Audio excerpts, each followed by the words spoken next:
I've been living in Bellevue for the last 5 years. We started out downtown and worked our way over to Polaris. I've been a student for the last 5 years, so my finances have been crazy going to college and just living off of financial aid. So I was reluctant to find a place over at Polaris with minimum rent compared to living downtown.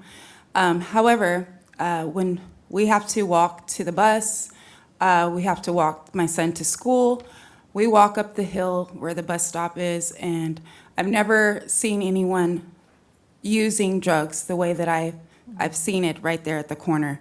And it's a consistent thing. It's an everyday thing. Matter of fact, on a day we were walking, it was a group of men standing out on the corner, and they would not even let us in the sidewalk. We had to literally walk in the street to get my 7-year-old to school.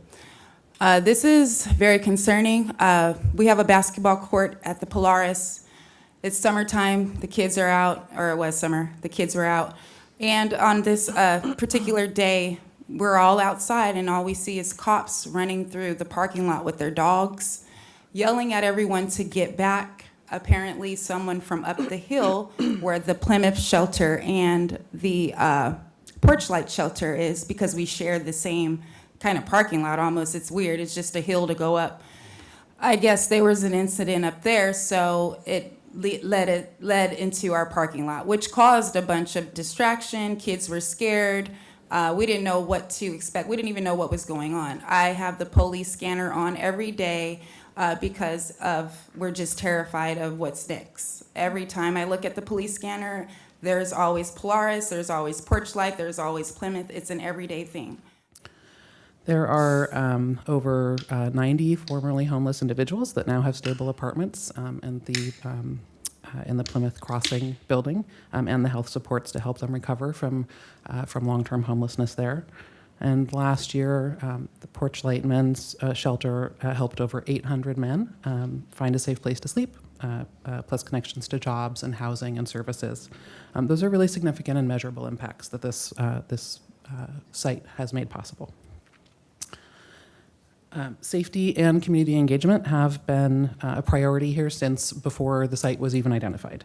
And now that the programs have been in operation for just over 2 years, we are also aware of ongoing concerns. We heard some of them tonight, and staff and operators have heard those as well from residents regarding unhoused community members in the area and the actions of some individuals in particular.